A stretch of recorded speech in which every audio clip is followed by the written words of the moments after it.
আসসালামু আলাইকুম দর্শক। আতালে যে রাহগই বড় হয় হেগই বৌমাই বান্ধিয়া তার খাওয়ার জন্য চিন্তা ভাবনা নাই। আই যে রাওয়াটা বানছো কা? আমি বাজার দিয়ে মাটির হাঁস আনছি, এলিকে পিঠে বানাম আর এই রাওয়াটা যাবো। মাটির হাতে ওই যে কাশি কোষা পিঠা খায় হেই বানাবা? ও তো কাশি কোষা পিঠা তো মজা, কিন্তু আতালে রাওয়া তো বড়টা এখন খাইয়া আলাবানে।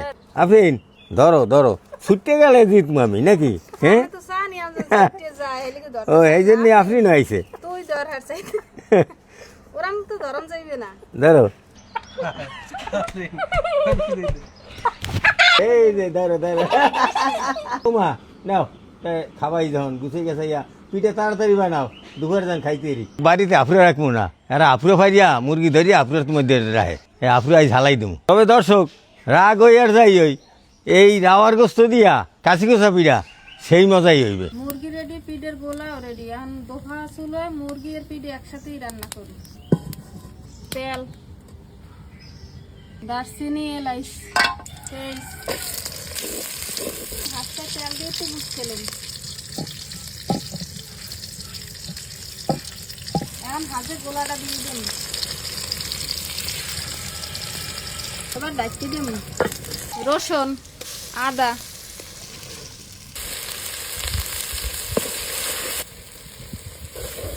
জিরের গুঁড়ো, মশলা কষানোর জন্য অল্প একটু পানি, লবণ, কাঁচামরিচ কয়েকটা। এবার মাংসগুলো দিয়ে দেব।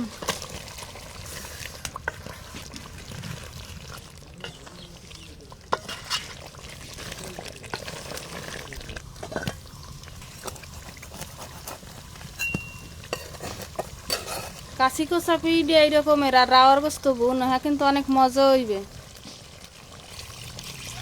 আজকে একটু জলই রাখবো, কারণ পিঠে খাইতে হইবে।